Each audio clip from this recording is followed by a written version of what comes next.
Hi, my name's Phil. I like talking about politics. And Suella Braverman has said she's in favour of a coalition or election pact between her Conservative Party and Reform UK in order to take down Labour. But what does that mean exactly? Because there are different forms of electoral pact, and including the one they had in 2019. But is there one that's possible to satisfy both parties? But first, for daily political commentary, please hit the subscribe button so you don't miss out. So the vote in the UK is becoming increasingly fragmented. There's a lot of talk about this as if it's just suddenly happened, but it's been happening over decades. There has been a trend, an unmistakable trend if you map it out. What's new is that both the left wing and the right wing is being fragmented, and our electoral system is going to struggle to cope with it. The Conservative preference is not to change the system, but to stop the fragmentation on the right whilst benefiting from it continuing on the left. And if they succeed, then those of us opposed to the Tories should be worried. But can they succeed? So the three overriding thoughts of the Conservatives right now are as follows. First, they absolutely hate, with a passion, not being in government. It's the only Tory trait I wish, Labour, including supporters, would adopt. In fact, I think we have more cause to hate being in opposition. See, when the Tories are in power, the number of deaths caused by poverty increases, poverty itself increases, exacerbating the situation. Public services go down the toilets, which is very often followed by the economy, at least in parts of the country, although it hit the entire country last time. Whereas when Labour are in power, what's the problem for the Tories? They pay a bit more tax. Madness to me that it's only the Tories who hate not being in government, but there it is. Second thing they think at the moment is that they cannot possibly win power again while Reform UK are taking so many of their votes. And the third thing occupying their minds is, well, they're giving the strongest possible impression at any rate that they do not believe they can defeat Reform UK. So Braverman is probably just saying in public what many Tories, maybe even most of them, are thinking to themselves. That if you put those three things together, they hate not being in government, absolutely hate it with a passion.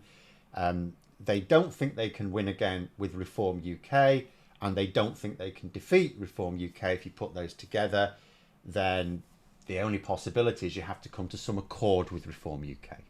So what does that mean in practical terms? Now, there are different types of pact possible. The most obvious one, the one that some wanted Labour and the Lib Dems to agree on, is for each party to stand down candidates where they cannot realistically win, but the other party can. Now, that would have been easier for Labour and the Lib Dems because they don't really compete with one another, apart from like literally a handful of constituencies, usually one. But they didn't do that. Why not? Because for those outside the parties, that may sound confusing, but it's because there are a lot of core voters, Labour supporters, for example, who absolutely hate the Lib Dems, like with a passion. It's really quite toxic. And there are Lib Dem supporters as well who have similar attitudes towards Labour. It might be one thing for them to form a coalition in government, like supporters will sort of bite their tongues a little bit, understanding that it's necessary to win power. I mean, you can look at an election result and go, well, do you want to be in government or not? Yeah, we do. But at an election where you're going for gold, right, you're not going to persuade these people that they need to work together.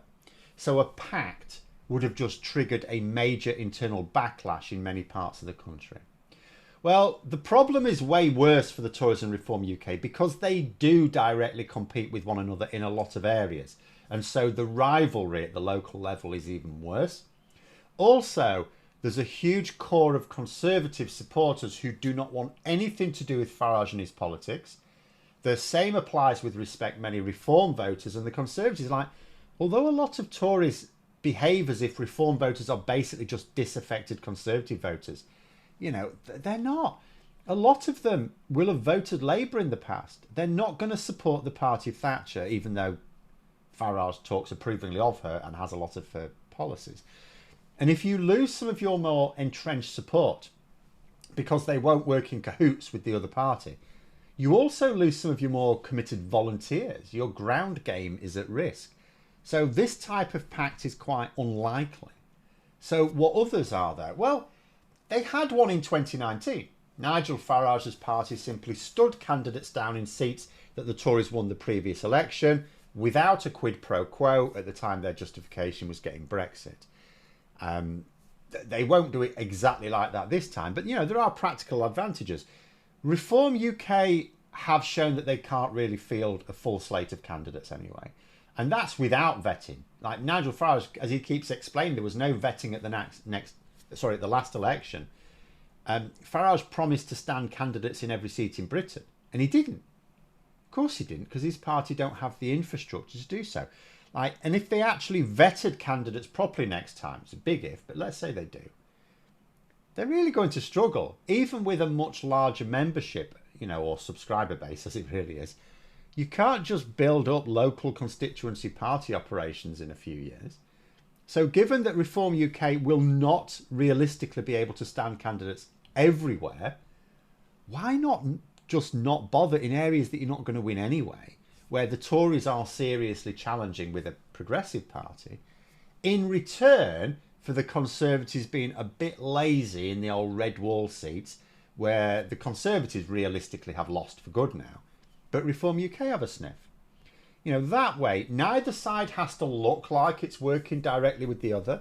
It would be more difficult to coordinate, sure, because it would all be behind the scenes, all be nudge, nudge, wink, wink.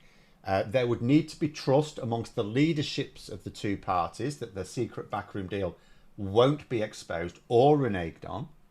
But that could possibly work. So what sort of tactic is Braverman talking about? What sort of pact? Well, she doesn't seem to know. She didn't actually say. Either because she just thinks there is only one type of electoral pact and she doesn't feel the need to elaborate, because it's obvious, isn't it? Or she hasn't thought it through and is just saying words because she needs to keep talking to maintain a public profile.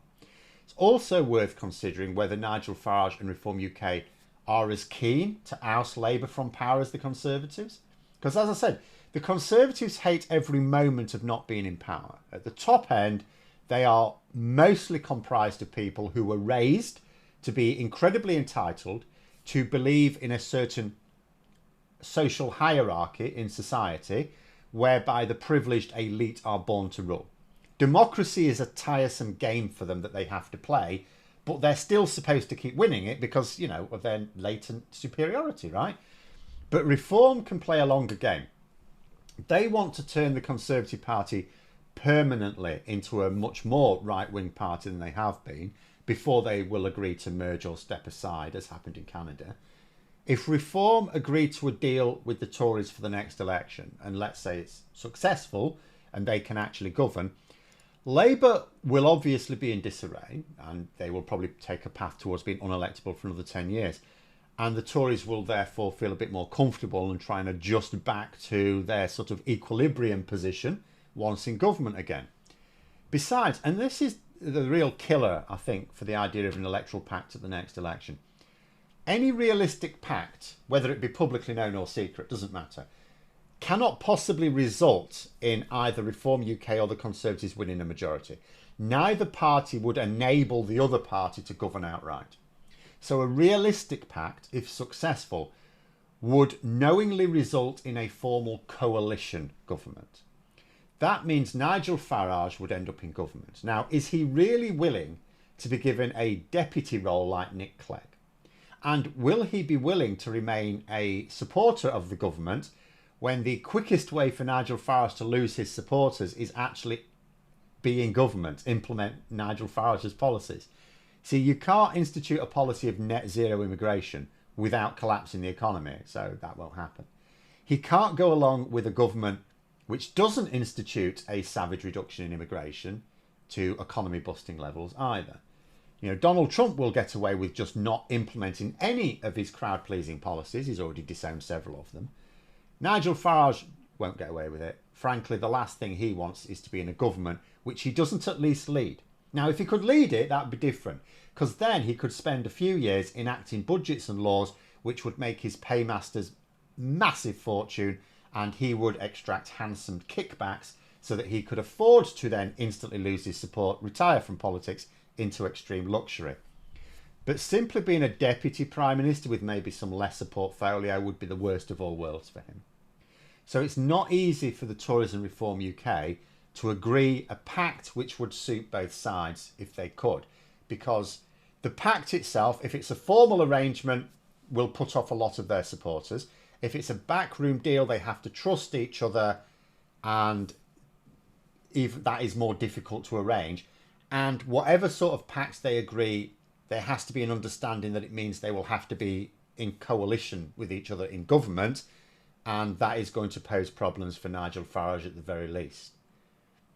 So yeah, I'm not sure I see Farage seeing it as to his benefit to serve as the junior partner in a Conservative government until he is sure that they have changed into his image much more securely, which I don't think is going to happen in the next few years. But there we are. Those are my thoughts. Let me know yours in the comments below. If you've enjoyed the video, please click the like button and subscribe for further content. If you'd like to support the channel further, you can click the join button for memberships. Thanks for watching, and until next time, I'll see you later.